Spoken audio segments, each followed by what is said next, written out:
what's the next thing you're going to do? Next week, what's the focus for you as a business? There are things that you can control and there are things that you can't. And again, we've talked on a few occasions before. You've got money in the bank. You timed that right. You've got an experienced management team. You've got 3 good assets. You've got a great mill. So you've got a lot of things going for you. But what are you going to focus on next week? So you can turn out shareholders, right? My number one priority for you is what? You've heard me say this multiple times. We're first and foremost a uranium producing company. So we're going to try to get more clarity out of the DOE, out of the report, of kind of the next steps. We're certainly going to be advocating that, we think that, our history of producing nearly 35% of the uranium in the United States over the last 15 years should give us attention for the right reasons. But we're still going to be multitasking these other aspects of our business as well too, but at a lesser focus than Uranium Business Central.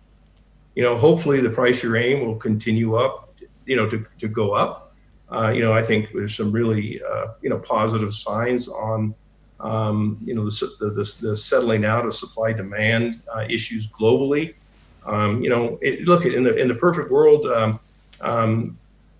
everybody can float, their boat will float because of the right reasons on the front steps of the nuclear fuel cycle right on through the whole process. But so, we're going to try to, and we're not building our company around just the government because we have more things to our business than, others. Most others are 100% focused on uranium.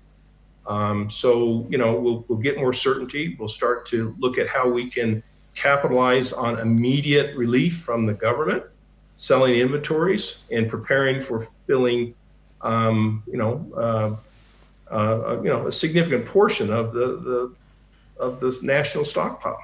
Okay. But we'll continue working on our alternate feed, land cleanup, and then the rare earths. We're still getting huge interest. I know people kind of go, well, why are they getting the rare earths? But this is exciting for us. This is exciting for us. And I'm hoping to show people that we're building another complete and hopefully significant business in the future for our shareholders. But we will always be first and foremost uranium producer. I get it. So just on that, because we talked last week about the rare earth components, which again, took everyone by surprise. What sort of calls are you getting? Are you getting inbound calls from rare earth companies saying, can you process? Are you getting inbound phone calls from investors going, what are you doing? What kind of calls are you handling? Yeah, look, a little bit of both, but we're getting a lot of inbounds from rare earth experts. We're getting inbound calls from people that have projects around the world. One of the key inbounds, and I said this on one of my last interviews with you, is that dealing with the uranium, thorium, and radioactive products has been a substantial impediment for a lot of these rare earth companies over decades. And to find out that all of a sudden you have a facility that's been around for 40 years and has experience in doing that and has a lot, if not all the permits to do a lot of this processing, is out there and open for business, people go, you're connecting the dots. Now, in the last few days, you've heard of the Department of Energy has released some funds to other companies that are more advanced in the rare earths or as their core business. Linus out of Australia got a grant from the government. Mountain Pass Minerals got a grant from the government. I think these are fairly small. I don't know the exact magnitude, but I think I'm just guessing around $5 million or something to design, at least some initial concepts on, facilities. But there's various phases of these projects, of these steps, and we think that we're maybe a little late there, but we still have a facility that can do a lot of these things that they need to do anyway. So yeah, look, it's been significant. And I don't blink when I say that, when I say significant. We're excited about it. And as I said, we don't think it gets in the way of our core business. We've got a very large facility. We've got a lot of land. We've got a supportive jurisdiction, and we've been doing it for years. I think I told you we've already taken low-level material from Mountain Pass for uranium, from Cabot, fan steel. There's other rare earth, and there's a few in the queue for the future. So we've been pretty close to it already with the material we've taken from other sources for the uranium values.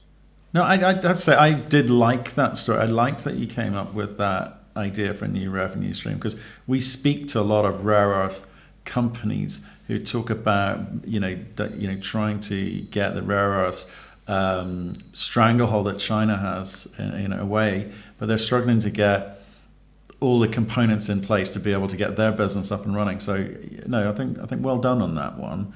Be interesting to see how you move that. Else, yeah, if you go to the World Nuclear Association's website, and that's a great website, I go to it a lot. There's a section there on uranium and rare earths on the World Nuclear Association's website. So we're not jumping off the track here. Yeah. I mean, this is known. And we're just planning to capitalize it in a bigger, greater way than we have in the past. So, when you look at, back to these dependencies on China and Russia and critical minerals and critical materials and all that, it just, all of a sudden the band is playing pretty loud here. And if we are still first and foremost a uranium company, and we can complement this with even something that's on the World Nuclear Association website as a source of uranium, I've said this to you before, why not? Why not? Why not indeed? Well, look, I know you've got a bit of work there. You were quite clear last time we spoke. You've got a bit of work to do around the economics and trying to understanding, the process, the options available to you. But as soon as you start understanding those numbers, do let us know. I think it's a very exciting space. It's a very high margin space. It's a space where there's a lot of people trying to get their economics to work, and I think you could be an important part of that. It could be a nice cog to help them as well. So yeah, stay in touch about that one for sure. Well, I'm definitely going to let you know, Matt, because we've got a reasonable size organization, but I've taken very personal interest in this. I want the market to see that we're going to do this in a smart way, and we'll align with the right kinds of people, with the right expertise, to show that this is not a flash in the pan. This is a long-term focus that we think can really help the bottom line, again, for our shareholders.